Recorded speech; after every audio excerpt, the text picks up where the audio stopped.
নমস্কার বন্ধুরা, রিনাস হোমলি কিচেনে সকলকে স্বাগত। আজ শেয়ার করব আলু দিয়ে কাতলা মাছের ঝোলের রেসিপি। গরমকালে এই রকম পাতলা ঝোল দিয়ে ভাত খেতে খুব ভালো লাগে। আর সাধারণ কিছু মশলা দিয়েই আমি মাছের ঝোলটা বানাবো। আশা করছি আপনাদের খুব ভালো লাগবে।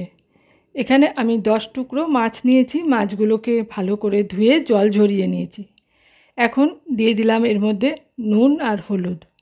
নুন আর হলুদ মাছের গায়ে খুব ভালো করে মাখিয়ে নেব।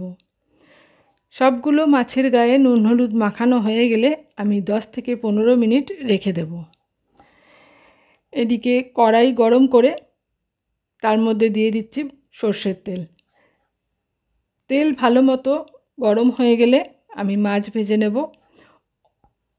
এখানে একটা কথা বলি, এই অনেকেই আছে কাঁচা তেলের মধ্যেই মাছ দিয়ে দেয়, তাতে করে মাছগুলো কড়াইয়ের মধ্যে আটকে যায় আর মাছ উল্টানোর সময় মাছ ভেঙে যায়। কড়াই ভালো মতো গরম করে নিয়ে তারপর তেলটাকে ভালো করে ধোয়া ওটা গরম করে গ্যাসের ফ্লেমটাকে লো টু মিডিয়ামে রেখে মাছ তেলের মধ্যে দিতে হবে।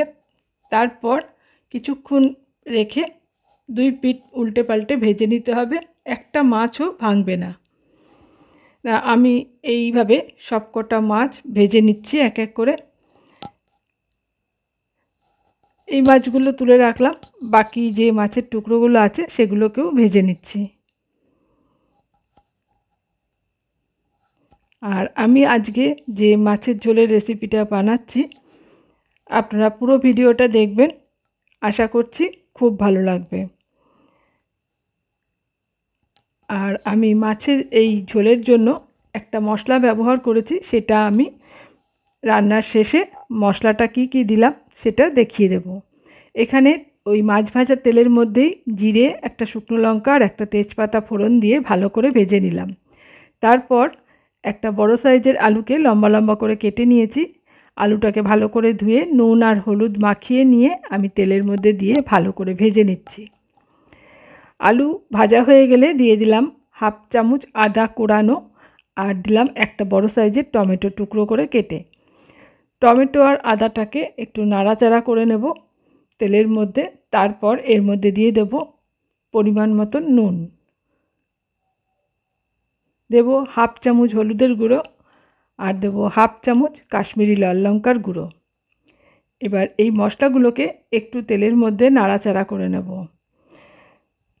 এইভাবে তেলের মধ্যে যদি এই হলুদ আর লঙ্কার গুঁড়ো দিয়ে একটু নেড়ে নিয়ে তারপর রান্না করা যায় তাহলে ঝোলের রঙটা খুব ভালো হয়।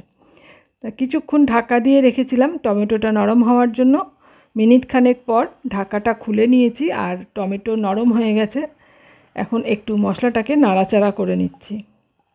আর এই মাছের ঝোলে আমি ধনের গুঁড়ো, জিরের গুঁড়ো এখনই কিছু ব্যবহার করছি না।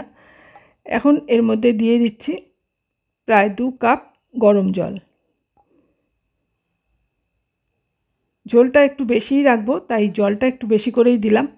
আর এবার নাড়াচাড়া করে ঢাকনা দিয়ে ঢেকে ঝোলটাকে ফুটিয়ে নেব 3 থেকে 4 মিনিট। 3-4 মিনিট পর ঢাকাটা খুলে নিয়েছি। এখন একটু নেড়ে চেড়ে নেব আবারও। তারপর দেখে নেব আলু সেদ্ধ হয়েছে কিনা। আলু সেদ্ধ হয়ে গেছে ভালো মতো। এখন এই ভেজে রাখা মাছগুলোকে আমি একটা একটা করে ঝোলের মধ্যে দিয়ে দেব।